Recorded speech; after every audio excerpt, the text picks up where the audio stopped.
नमस्ते दोस्तों, Sunita India reaction में आपका स्वागत है। राधे राधे, राम राम जी। कैसे हैं आप सब? मैं अच्छी हूँ, आशा करती हूँ आप सब भी अच्छे होंगे। तो आज बात करने वाले हैं भाई, सारे चीजों को पीछे छोड़ते हुए जो कुंभ का मेला लगता है हमारे भारत में 12 साल बाद, ठीक है, 12 साल में एक बार लगता है, सॉरी। तो इसके बारे में हम बात करने वाले हैं, क्योंकि मुझे भी इसके बारे में बिल्कुल भी ज्यादा जानकारी नहीं है। और जिसको भी ज्यादा जानकारी है मुझे कमेंट करके आप लोग जरूर बताना। और थोड़ी सी आप लोगों को एक क्लिप के माध्यम से मैं जानकारी दूंगी कि कुंभ के मेला क्यों लगता है और किस लिए लगना स्टार्ट हुआ और कब लगना स्टार्ट हुआ। ये सारी जानकारी आप लोगों को इससे मिलेगी। और आप लोग वहां जाना भी चाहते हैं तो अभी 2025 में ही स्टार्ट हो रही है कुंभ का मेला, तो आप वहां पे जा सकते हैं। तो देर नहीं करते हुए चलिए वीडियो को स्टार्ट करते हैं और दिखाते हैं छोटी सी क्लिप। तो चैनल में नए हैं तो चैनल को सब्सक्राइब, वीडियो को लाइक जरूर करें।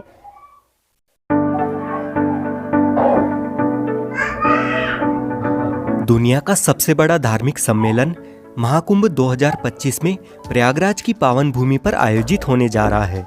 इस बार का महाकुंभ भव्य, दिव्य और विशाल होने वाला है। विष्णु पुराण के मुताबिक जब बृहस्पति मेष राशि में और सूर्य मकर राशि में होता है तब कुंभ मेला प्रयागराज में आयोजित होता है।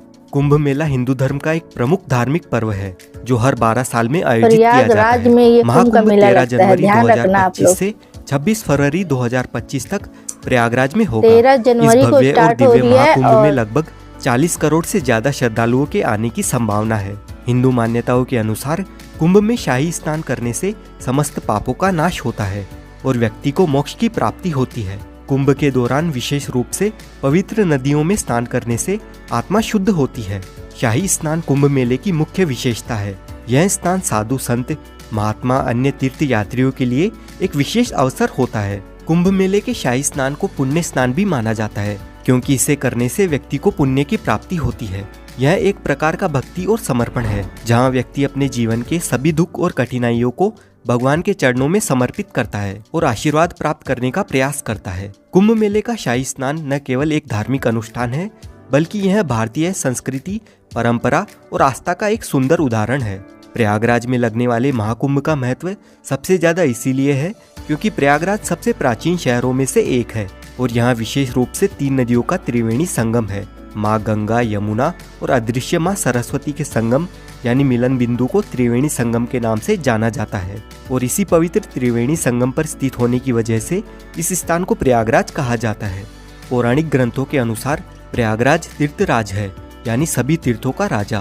प्रयागराज में प्रतिवर्ष माघ मेला, हर 6 वर्ष में अर्ध कुंभ मेला और हर 12 साल में महाकुंभ का आयोजन होता है। तो दोस्तों, अगर आप भी 2025 के महाकुंभ में आना चाहते हैं तो आपको इस वीडियो में महाकुंभ के बारे में संपूर्ण जानकारी मिलेगी। जैसे आप प्रयागराज महाकुंभ 2025 में कैसे आ सकते हैं, महाकुंभ में रहने की और खाने पीने की क्या क्या सुविधा उपलब्ध रहेगी, एकदम सस्ते में आप कहां पर रुक सकते हैं और टेंट बुकिंग कैसे कर सकते हैं। साथ ही महाकुंभ के अलावा प्रयागराज में आप एक दिन में कहां पर घूम सकते हैं, शाही स्नान की तिथियां कौन सी है और महाकुंभ में घूमने का कितना खर्चा आएगा।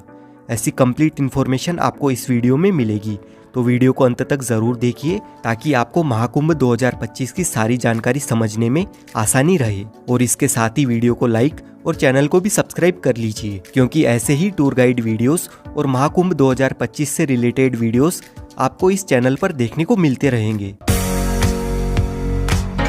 इस बार का ये महाकुंभ 45 दिन तक चलने वाला है, यानी कि हर दिन यहाँ पर आपको 3 से 4 करोड़ लोग देखने को मिल सकते हैं। और इतने सारे श्रद्धालुओं के लिए महाकुंभ मेला क्षेत्र को 25 अलग अलग सेक्टर्स में बांटा गया है और इतने सारे लोग एक ही जगह पर गंगा स्नान तो नहीं कर पाएंगे, इसलिए 7 पक्के स्नान घाट भी बनाए गए हैं। और साथ ही कुंभ मेले का क्षेत्रफल 3200 हेक्टेयर से बढ़ाकर 4000 हेक्टेयर किया गया है, जहाँ पर कल्पवासियों के लिए तंबू बने हुए हैं और यहाँ पर मेले के दौरान कई कथावाचक मौजूद होंगे जो कि कथा करेंगे। उनके लिए पंडाल बने हुए रहेंगे। लोगों के खाने पीने, सोने और शौचालय की व्यवस्था भी रहेगी और बहुत सारी चीजों की फ्री सेवा रहेगी। अगर अभी भी आपको लग रहा है कि यह कोई छोटा मोटा कुंभ है तो आप इसका अंदाजा इस बात से लगा सकते हैं कि इस महाकुंभ को हैंडल करने के लिए यानी सिक्योरिटी देने के लिए 37,611 पुलिसकर्मी रहेंगे और इस पूरे संगम को साफ सुथरा रखने के लिए 22,000 से ज्यादा सुरक्षा कर्मचारी होंगे। इसके अलावा कई एनजीओ अपनी सेवा प्रदान करेंगे और इस पार से उस पार आने जाने के लिए गंगा यमुना की जलधारा पर 30 पीपा पुल का निर्माण हुआ है, जिसे पांटुल पुल कहा जाता है। यह मेला न केवल भारत के लिए बल्कि विदेशों से आने वाले लोगों के लिए भी एक महत्वपूर्ण अवसर है। ऐसे में प्रशासन ने इस भव्य आयोजन को सफल और सुरक्षित बनाने के लिए व्यापक तैयारियां की है। मेले में आने वाले श्रद्धालुओं के लिए यात्रा की व्यवस्था को सुचारू बनाने के लिए अलग अलग रास्ते निर्धारित किए गए हैं। प्रयागराज शहर के चारों ओर यातायात का प्रबंधन इस तरह से किया गया है कि लोगों को किसी भी तरह की समस्या का सामना नहीं करना पड़ेगा। प्रशासन ने शहर के अलग अलग हिस्सों में पार्किंग की व्यवस्था भी की है ताकि श्रद्धालु अपनी गाड़ियों को सुरक्षित स्थान पर रख सके। विशेष रूप से पीक डेज यानी शाही स्नान वाले दिनों में जब सबसे ज्यादा भीड़ रहेगी, तब श्रद्धालुओं को केवल 1 से 5 किलोमीटर तक पैदल चलना होगा और बाकी अन्य दिनों में आपको सिर्फ 1 किलोमीटर से ज्यादा पैदल नहीं चलना पड़ेगा। और सिर्फ महाकुंभ में आने वाले लोगों के लिए पूरे देश भर से 3,000 से स्पेशल ट्रेन सहित 13,000 से ज्यादा ट्रेन चलाई जाएगी और ट्रेन के साथ ही प्रयागराज में 7,000 बस भी महाकुंभ के लिए चलेगी। इससे कुंभ में आने जाने के लिए आपको कोई भी समस्या नहीं आएगी। अब बात कर लेते हैं प्रयागराज कैसे पहुंचा जाए। देखिए, प्रयागराज में काफ़ी सारे रेलवे स्टेशंस बने हुए हैं, जैसे Prayagraj junction, Prayagraj Rambagh, Prayag Sangam, Naini junction, Prayag Chheoki junction, Daraganj, Subedarganj, Bamrauli, Phaphamau junction और झूंसी। अगर आपके यहाँ से इन रेलवे स्टेशंस तक ट्रेन आती है तो आप इनमें से कहीं पर भी आ सकते हैं, जो कि त्रिवेणी संगम से 7 से 8 किलोमीटर के डिस्टेंस पर ही है। वैसे सबसे नज़दीकी रेलवे स्टेशन की अगर हम बात करें तो प्रयागराज जंक्शन, प्रयागराज छिवकी, प्रयागराज रामबाग और प्रयागराज संगम ये नज़दीकी रेलवे स्टेशन है। प्रयागराज के लिए इंडिया के सभी मुख्य रेलवे स्टेशनों से रेल कनेक्टिविटी इजीली अवेलेबल है, तो आप बाय ट्रेन यहाँ तक आसानी से पहुँच सकते हैं। रेलवे स्टेशन तक आने के बाद संगम तक पहुँचने के लिए आपको रेलवे स्टेशन के बाहर से ही 20 रुपए के चार्ज पर शेयरिंग ई रिक्शा मिल जाएगा। प्रयागराज पहुंचने के बाद सबसे ज़रूरी बात रहती है यहाँ पर रहने की क्या सुविधा है और टेंट बुकिंग कैसे करें। तो अगर आप टेंट बुकिंग करना चाहते हैं तो आप ऑनलाइन इन 6 में से किसी भी एक वेबसाइट पर जाकर बुकिंग कर सकते हैं। सिर्फ इन 6 कंपनियों को ही यूपी सरकार की ओर से महाकुंभ में टेंट लगाने का टेंडर मिला है, तो आप गूगल पर किसी भी अन्य वेबसाइट से टेंट बुक ना करें। इसके अलावा आप अपनी सुविधा के अनुसार IRCTC के टेंट भी बुक कर सकते हैं। इन टेंट सिटी में टेंट बुकिंग के लिए आपको एक से बढ़कर एक पैकेज मिल जाएंगे। अगर आपका बजट अच्छा खासा है तो आप कोई भी पैकेज सिलेक्ट कर सकते हैं, जिसमें आपको रेलवे स्टेशन से या एयरपोर्ट से पिकअप और ड्रॉप की फैसिलिटीज़ के साथ ही लंच डिनर तक की फैसिलिटीज़ भी मिल जाती है। लेकिन इन टेंट के चार्जेस की शुरुआत एक दिन के लिए 10,000 रुपये से लेकर 80-90 हज़ार रुपये तक है, जिनमें सेमी डिलक्स, डिलक्स और लग्जरी डिलक्स कॉटेजेस शामिल है। और वहीं डॉर्मेट्री के लिए 1500 रुपये पर पर्सन के चार्जेस हैं, सिर्फ एक दिन के लिए। अधिक जानकारी के लिए आप कुंभ की इस ऑफिशियल वेबसाइट पर जाकर चेक कर लीजिए। वहीं अगर आप होटल में रुकने का प्लान बनाते हैं तो गूगल पर अलग अलग वेबसाइट है, जहां से आप ऑनलाइन होटल बुकिंग भी कर सकते हैं। अगर आपका बजट टेंट या महंगी होटल बुक करने का नहीं है तो प्रयागराज में काफ़ी सारी सस्ती और अच्छी धर्मशालाएं भी बनी हुई है। इनमें भी आप अपने रहने की सुविधा का बंदोबस्त कर सकते हैं और ये धर्मशालाएं संगम के नज़दीक में ही स्थित है, तो आपको और भी सुविधा मिल जाएगी। और अगर आपका बजट बिल्कुल भी नहीं है या आपको रूम अवेलेबल नहीं मिलता है तो आप बिल्कुल भी निराश ना रहे। यहाँ पर प्रशासन की ओर से महाकुंभ में अलग अलग जगहों पर रेन बसेरा शिविर की सुविधा भी उपलब्ध रहती है, जहाँ पर आप सिर्फ अपना आधार कार्ड दिखा करके बिल्कुल निःशुल्क फ्री में आराम से रह सकते हैं। और अगर आप मेला परिसर में टेंट में रहना चाहते हैं और कल्पवास करना चाहते हैं तो आप यहाँ डायरेक्ट पहुंचकर किसी पंडित से जिन्होंने यहाँ पर टेंट लगाया है उनसे बात कर सकते हैं, और जो भी वह अमाउंट मांगेंगे अगर आपके बजट में हो तो आप उस हिसाब से अपना बंदोबस्त कर सकते हैं। बस आप कोशिश करें कि संगम के आसपास ही टेंट बुकिंग करें या होटल बुकिंग करें। और अगर त्रिवेणी संगम के पास आपकी टेंट बुकिंग नहीं हो पाती है तो आप होटल सिर्फ रामबाग या रेलवे स्टेशन रोड पर ही लेना, क्योंकि जितनी भी टूरिस्ट प्लेसेस है वो सभी रामबाग से 2 से 4 किलोमीटर के डिस्टेंस पर ही स्थित है और यहाँ पर आपको सिर्फ 1000 से 2000 रुपए तक बढ़िया होटल मिल जाएगा।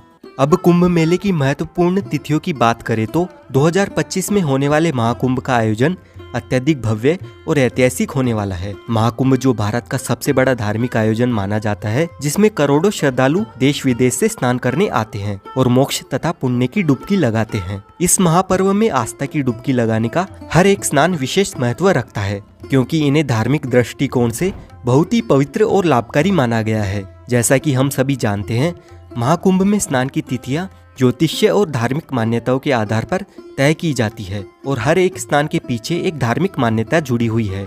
पौष पूर्णिमा 13 जनवरी 2025 को महाकुंभ का आगाज होगा। अगले दिन मकर संक्रांति 14 जनवरी 2025 को होने वाला यह स्नान महाकुंभ का पहला प्रमुख स्नान माना जाता है। इस दिन गंगा, यमुना और सरस्वती के संगम में स्नान करना अत्यधिक पुण्यकारी होगा। फिर मौनी अमावस्या यानी 29 जनवरी 2025 को महाकुंभ का सबसे महत्वपूर्ण स्नान है। इस दिन गंगा, यमुना और सरस्वती के संगम में स्नान करना अत्यधिक पुण्यकारी होगा, जब सबसे ज्यादा श्रद्धालु पवित्र संगम में डुबकी लगाते हैं और मौन रहकर इस दिन स्नान करने से कहते हैं कि मानसिक शांति और मोक्ष की प्राप्ति होती है। उसके बाद 3 फरवरी 2025 को होगा बसंत पंचमी का दिन और इस दिन का स्नान खास तौर पर ज्ञान और बुद्धि की देवी माँ सरस्वती को समर्पित होता है। वहीं माघ पूर्णिमा 12 फरवरी 2025 के दिन संगम में स्नान करने पर व्यक्ति को जीवन में पूर्णता और शांति की प्राप्ति मिलने वाली है। आखिर में महाशिवरात्रि का पर्व 26 फरवरी 2025 को होगा और ये दिन भगवान शिव की आराधना के लिए बहुत ही महत्वपूर्ण माना जाता है और इसी स्नान के साथ कुंभ का समापन भी हो जाएगा। एक बात का आप ध्यान रखें कि जब भी जिस दिन शाही स्नान होता है, उससे एक दिन पहले सारे प्राइवेट और पब्लिक व्हीकल की एंट्री बंद हो जाती है। तो अगर आप शाही स्नान के पर्व पर कुंभ में आना चाहते हैं तो ध्यान रखिएगा कि आपको एटलीस्ट किसी भी एक शाही स्नान के दिन से 2 दिन पहले पहुंचना होगा। सपोज अगर आप 14 जनवरी को स्नान करना चाहते हैं तो आप एटलीस्ट 12 जनवरी को मॉर्निंग में या आफ्टरनून तक यहाँ पर पहुँच जाए, ताकि आप अपने व्हीकल से या पब्लिक व्हीकल से महाकुंभ मेला परिसर तक पहुँच सके। अब आपको कुंभ की विशेष तिथियों और स्नान पर्व के बारे में तो पता चल गया, लेकिन ये कुंभ लगाया क्यों जाता है, इसके पीछे की कहानी क्या है, आइए जानते हैं। हमारे देश की आबादी इस समय 140 करोड़ है, लेकिन जरा अंदाजा लगाइए कि आज से 200 साल पहले कितने लोग कुंभ में आते थे। साल 1796 के कुंभ मेले में 25 लाख लोगों ने संगम में डुबकी लगाई थी। उस समय इलाहाबाद पर अंग्रेजों का कब्जा था और इस मेले में आई भीड़ को देखने के बाद अंग्रेजों ने प्रयागराज में डुबकी लगाने पर टैक्स लगा दिया था। ईस्ट इंडिया कंपनी के रिकॉर्ड में हमें पता चलता है कि साल 1806 में कंपनी ने हर व्यक्ति पर 1 रुपए का टैक्स लगा दिया था और उस समय 1 रुपए में एक आदमी के पूरे महीने का जीने का खर्चा चल जाता था। पौराणिक कथाओं के अनुसार ऐसा माना जाता है कि ऋषि दुर्वासा ने सभी देवी देवताओं को श्राप दे दिया था। इससे देवताओं की शक्तियां चली गई। देवताओं की कमजोरी का फायदा उठाकर राक्षसों ने स्वर्गलोक पर कब्जा कर लिया। फिर जब ब्रह्मा जी के पास देवताओं ने मदद की गुहार लगाई तो ब्रह्मा जी ने अमृत पान करके अपनी शक्तियों को वापस पाने की सलाह दी, लेकिन यह काम करने में मुश्किल यह थी कि उसे पाने के लिए देवताओं को राक्षसों की मदद लेनी थी। फिर देवताओं ने भी यही किया। उन्होंने राक्षसों से मदद लेकर बदले में आधे अमृत को देने की बात कही और सभी राक्षस इस डील को मान गए। और फिर होती है अमृत की खोज में समुद्र मंथन की शुरुआत। बड़ी मेहनत के बाद समुद्र मंथन से अमृत की प्राप्ति हुई, लेकिन जैसे ही अमृत निकला, देवता और राक्षस दोनों में अमृत को पूरा हड़पने की होड़ मच गई। इसके बाद देवता राक्षसों की आंखों में धूल झोंककर अमृत पाने में कामयाब हो गए और वह अमृत लेकर दौड़ पड़े। राक्षसों ने भी हार नहीं मानी और पूरे 12 दिनों तक उनका पीछा किया। इसी भागने भगाने में कलश से 4 अमृत की बूंदें स्वर्ग से धरती पर गिर गई। माना जाता है कि यह बूंदें हरिद्वार की गंगा नदी, प्रयागराज में त्रिवेणी संगम, उज्जैन में शिप्रा नदी और नासिक में गोदावरी नदी में गिरी थी। अब ये 4 बूंदें जहाँ जहाँ पर गिरी, आज वहीं पर कुंभ मनाया जाता है। और हर 12 साल के अंतराल में कुंभ मनाने के पीछे की कहानी यह है कि पौराणिक ग्रंथों में कहा जाता है कि देवताओं के 12 दिनों का अर्थ है मानव के 12 साल। इसीलिए हर साल 12 और 3 साल के अंतराल पर चारों स्थानों पर कुंभ मेले का आयोजन होता है। और ऐसा कहा जाता है कि एस्ट्रोलॉजिकल कैलकुलेशन के बाद जब कुंभ मेले का समय आता है तो यह नदियां वही अमृत का रूप धारण करती है, जिनमें नहाने से लोगों के सभी पाप हमेशा हमेशा के लिए धुल जाते हैं और उन्हें मुक्ति मिल जाती है। अब हम जानते हैं प्रयागराज की कौन कौन सी जगह घूमने लायक है। सबसे पहले आपको संगम स्नान करना है, जिसके लिए नाव में बैठकर आपको त्रिवेणी संगम तक जाना होता है। त्रिवेणी संगम में आप गंगा नदी और यमुना नदी को मिलते हुए अच्छे से देख सकते हैं, लेकिन सरस्वती नदी अदृश्य है तो वो हमें दिखाई नहीं देती है। संगम में स्नान करने के बाद आप आ जाए इस अकबर के किले में। इस किले के अंदर है ये अक्षयवट, जो कि इतना प्राचीन है कि 4 युगों से भगवान विष्णु से लेकर 5 पांडव यहाँ तक आ चुके हैं। यहीं पर पातालपुरी मंदिर बना हुआ है, जिसका इतिहास काफी रोचक है। और यहाँ से पास में ही श्री बड़े हनुमान जी का मंदिर है। इस मंदिर में हनुमान जी लेटी हुई मुद्रा में अपने भक्तों को दर्शन देते हैं और इस मंदिर का इतिहास भी काफी प्राचीन है। लेटे हुए हनुमान जी के दर्शन करने के बाद यहाँ से 200 मीटर दूर आप आ जाइए आदिशंकर विमान मंडपम मंदिर में। ये मंदिर प्रयागराज का प्रसिद्ध मंदिर है। द्रविड़ संस्कृति में मंडप यानी मंदिर का प्रवेश द्वार होता है, जो कि स्तंभों पर टिका होता है। जैसे ये मंदिर 16 खंभों पर टिका हुआ है और मंदिर के ऊपर का गुंबद विमान कहलाता है, इसीलिए इस मंदिर का नाम है आदिशंकर विमान मंडपम। और इस मंदिर में हमें काफी सारे देवी देवताओं के दर्शन मिलते हैं। संगम पर सभी मुख्य प्लेसेस घूमने के बाद आप आ जाइए अलोपी देवी मंदिर में। माँ अलोपी देवी मंदिर 51 शक्तिपीठों में से एक है और यहाँ पर माता सती के दाहिने हाथ का पंजा कटकर गिरा था। यहाँ से अब हम जाएंगे भारद्वाज पार्क और उनके आश्रम में। लेकिन वहाँ जाने से पहले दोस्तों, अगर आप लंच करना चाहेंगे तो प्रयागराज में काफी सारे रेस्टोरेंट्स मिल जाएंगे, तो आप यहाँ पर लंच, डिनर और ब्रेकफास्ट कर सकते हैं। अब दोस्तों, भारद्वाज आश्रम के आसपास ही बाकी की टूरिस्ट प्लेसेस मौजूद है और सबसे पहले हम जाएंगे भारद्वाज पार्क। यहाँ पर आपको भारद्वाज मुनि की बड़ी सी मूर्ति देखने को मिलती है और साथ ही इस पार्क में हमें भारद्वाज आश्रम की छोटी सी झलक भी दिखाई देती है। और यहीं से 250 मीटर दूर भारद्वाज आश्रम स्थित है। अपने वनवास के दौरान श्री राम जी सबसे पहले यहाँ पर आए थे। भारद्वाज मुनि का ये आश्रम त्रेता युग का है और कहा जाता है कि कुंभ मेले के प्रवर्तक भी भारद्वाज मुनि ही थे। भारद्वाज आश्रम के पास में ही आनंद भवन बना हुआ है। यहाँ की एंट्री टिकट 30 रुपए और 100 रुपए की है। इस भवन में आपको पुराने जमाने की काफी सारी एंटिक चीजें देखने को मिलती है। इस भवन में जवाहरलाल नेहरू, इंदिरा गांधी, महात्मा गांधी जी रहा करते थे, तो उनकी काफी सारी यादें यहाँ पर संजोकर रखी हुई है। आनंद भवन घूमने के बाद आप आ जाए चंद्रशेखर आजाद पार्क में। 17 फरवरी 1931 को अंग्रेजों ने चंद्रशेखर आजाद को इसी जगह पर चारों ओर से घेर लिया था। फिर चंद्रशेखर जी ने अपनी पिस्तौल में बची आखिरी गोली अपने आप को ही मार ली थी। चंद्रशेखर आजाद पार्क के सामने पंडित जी की चाट पर कुल्हड़ वाला दही बल्ला, कचौरी, समोसा काफी फेमस है, तो आप यहाँ पर नाश्ता पानी भी कर सकते हैं। उसके बाद आप आ जाए प्राचीन वेणी माधव मंदिर में। त्रिवेणी संगम की रक्षा करने के लिए भगवान विष्णु खुद यहाँ पर विराजमान हुए थे। अब हम आ गए हैं नागवासुकी मंदिर में। इस मंदिर का इतिहास भी काफी दिलचस्प है और ये मंदिर कुंभ मेले से जुड़ा हुआ है, यानी ये वही नागवासुकी जी का मंदिर है जो समुद्र मंथन के समय रस्सी की जगह पर खुद थे। आप महाकुंभ मेला घूमकर इन सभी जगहों पर भी एक दिन में घूम सकते हैं और प्रयागराज की सभी टूरिस्ट प्लेसेस देखने के लिए आप ये वाला वीडियो देख सकते हैं। और महाकुंभ से रिलेटेड आपका जो भी सवाल है आप कमेंट करके पूछ सकते हैं। साथ ही वीडियो अच्छा लगा है तो वीडियो को लाइक और शेयर जरूर करें। और दोस्तों, आपको कुंभ का मेला का जो जानकारी है वो इससे मिल चुकी होगी। तो यहाँ पे अमीर से अमीर, गरीब से गरीब भी जा सकता है। आपको बजट ज्यादा नहीं है तो भी जा सकते हैं। जरूरी नहीं है कि आप 5 स्टार होटल ही बुक करें। आप वहाँ पे जो बनाए गए हैं गरीबों के लिए, वहाँ पर भी आप जो रुकने की जगह है उनके वहाँ पर भी आराम से रुक सकते हैं, सिर्फ आधार कार्ड के माध्यम से। तो अच्छा है ना। और महाशिवरात्रि के बाद से ही ये कुंभ का मेला खत्म हो जाएगा। तो फिर आप लोग कोशिश करें भाई, आपको अगर वहां पे जिस दिन नहाना है, जैसे यहाँ पे बताया गया कि बसंत पंचमी के दिन भी वहाँ पे मतलब स्नान किए जाता है, मतलब तो उससे भी मतलब जो ज्ञान की देवी है उनका बहुत योगदान होता है हमारे ऊपर।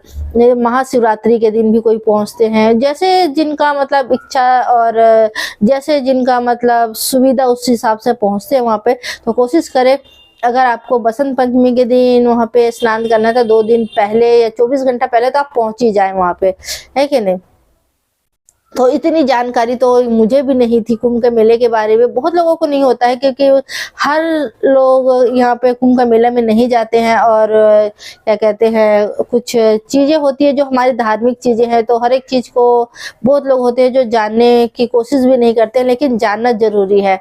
हमारे जो सनातन धर्म है उनके लिए बहुत ये मतलब मायने रखता है कि हम अपने सनातन धर्म के हर एक चीज, छोटी से छोटी और बड़ी से बड़ी चीज की जानकारी रखें।